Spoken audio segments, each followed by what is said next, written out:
Okay, I'm working on my 2008 Mazda 6. Has the 4-cylinder in it. Just getting ready to charge the AC up here. Just real quick, we've got our low pressure connector that's going to go right up here. We've got our high pressure port right back here by where the radiator. I'm going to snap that on there. Now, one thing I didn't mention, these will be turned counterclockwise before you put them on. Once you get it on there, go ahead and turn it clockwise. That's going to open up the valve. These are closed for now. They're turned clockwise. Same way with this one. So now we've got both of these on. They're turned clockwise to open. And we've got our gauges closed for now. We're going to go ahead, at this point we've got our yellow hooked in, hooked to our pump, and we're going to need to vacuum this out. Of course, make sure you have oil at least up to that level line. So let's go ahead and kick our pump on. And you're going to notice the difference when I open these valves up in the sound of that pump. This is a pretty high-powered pump. We're going to open up both sides. Just open them right up. And it's going to vacuum this thing on down. And what we're going to do is we're going to vacuum this for a little bit.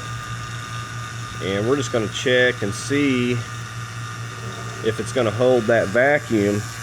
Now this vacuum is going to help get the moisture and stuff out. We're going to let it run for about an hour altogether. But before we let it just run for an hour, we're going to vacuum it down, and we're going to go ahead and turn it off here in a second, and we're just going to see if it's going to hold vacuum so we know we have any leaks. Let's just go ahead and shut this side. Looks like we've got it down to like -30 right there. Let's go ahead and shut both of these and turn our pump off. And what we'll do is we'll just let this set for a bit, like 30 minutes or so, and we'll come back and check and see if we've had any movement so we know if we have any leaks. Of course, these, you want to check your lines, make sure that they're on there good. They have O-rings, so you shouldn't have any leaks there. So, but it is a possibility, you know. Okay, so we let this set for a bit, and you can see where it's at right there, and it's, I mean, it's really, this is a pretty heavy duty pump. It's pumped it on down there, and it's not moved any. So if there was a leak, then this here would be showing up, and that would move. So that's how you know if you got a leak or not. Like I said, it's a pretty heavy duty pump. Don't know that you need one this big, but I got this through Harbor Freight. So anyways, we're going to let this thing vacuum for a while. I'm probably going to actually let mine vacuum out for several hours, but an hour probably would be sufficient. Okay, so we're back here. It's been about 6 hours I've let this vacuum. Just want to talk briefly about some stuff I replaced on this car. I did replace the expansion valve, the condenser, and I put another pump on here. I've got other videos on that. But yeah, there was a lot of problems with the AC system. Now I'm just getting it vacuumed out here.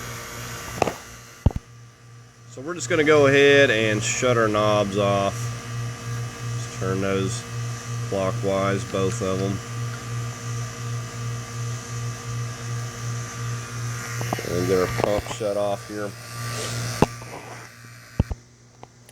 Okay, so you come over here to your passenger side, and here's your sticker, and it'll tell you what you need. 1.1 pounds, and that comes out to be about 17.6 ounces, and so it's going to work out to be a can and a half. And I've already got a half a can right here that I had left over from another job or another car that I was working on. Okay, so if you get new cans, more than likely, unless you're getting some old stock, they'll have these self-sealing spouts on them. And what you'll need to do is get one of these adapter. So I'll have to do that for this next can. I'll still use that can tap, but that's going to go right onto this. I have to put this on the can first. So anyway, we're going to go ahead and get our yellow hose down here connected to our can. Like I said, the high side, low side are turned off at this point, and we're going to keep the high side turned off. We're not going to move that one. Okay, so we're in the car. We're going to head and turn the AC to max. Okay, I'm getting ready to go ahead and start putting the first can in here. We're going to have to make sure to purge it right here to make sure we get any air that would have gotten in the line. So I'm going to go ahead and open this can up. Just turn this counterclockwise here. We'll get some freon going up to the line.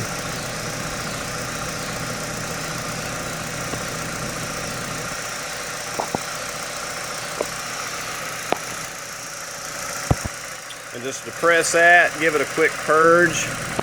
And now we're going to go ahead and set the pump. You'll notice that it's not, the face isn't turning, and it's not going to come on until we get enough freon in here. We'll go ahead and turn this on now.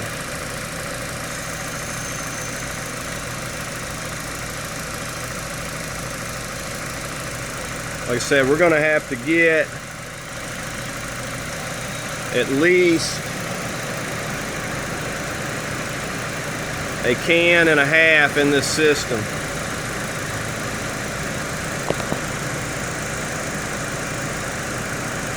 And now we've actually got the compressor engaging.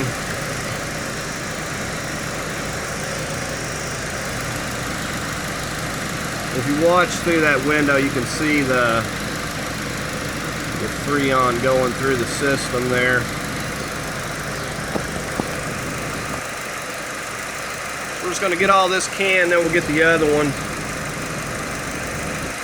Okay, so that's going to do it for that first half a can. So we're going to go ahead and come up here and turn off our blue knob. Let's go ahead and turn that all the way off. Okay, so we're just going to disconnect this can here. Okay, so first had to put on the blue adapter and then screw this on. It did like lose a slight bit when I was screwing this on. I'm not sure why, but the directions, you know, you're supposed to put this on first and then have your adapter closed and then screw it on, but I guess you got to be really quick with it. So anyways, I'm going to go ahead and get this. This is going to be the final can here. Okay, so I'm just getting ready to get this final can in here. I'm going to go ahead and open this back up, and we're going to have to purge the line right there again. Oh, this thing's twisting around on me. Okay, so we're just going to go ahead and open this back up here. Okay, so we're just going to watch our gauges. I know I've got to get this full can in here, so we'll see how it's going to do. Okay, so I finished getting that final can in there. I'm going to go ahead and shut this valve off. Now, my low side's looking really good. The high side seems to be a little bit higher than what it should be, so I'm hoping that's going to come down. So we're going to go and check and see how cool this thing is. Okay, so I'm going to go ahead and remove these adapters, and we'll go inside the car and crank it up and test it out, see how it feels. You just turn them counterclockwise, both of them counterclockwise, and then we'll just snap them right off. Okay, so it's blowing nice and cool in here. I'm going to have to get me a thermometer vent. Don't have one of those. I want to actually see what this thing is putting out. But I've got all the freon in the system. that it needs, and it seems to be blowing pretty cold. You know, you just can't know without that thermometer. But that's going to conclude this video. So it's really not that bad, and it's got this air working again. Like I said, there's a lot of things I had to replace on here, but it's working really good now. So I'll follow up. It seems to be doing fine, even though the pressure was a little high. It seems to be working just fine. So that's going to conclude the video, and like I said, if you found it helpful, give it a like, and as always, invite you to subscribe, and thank you for watching.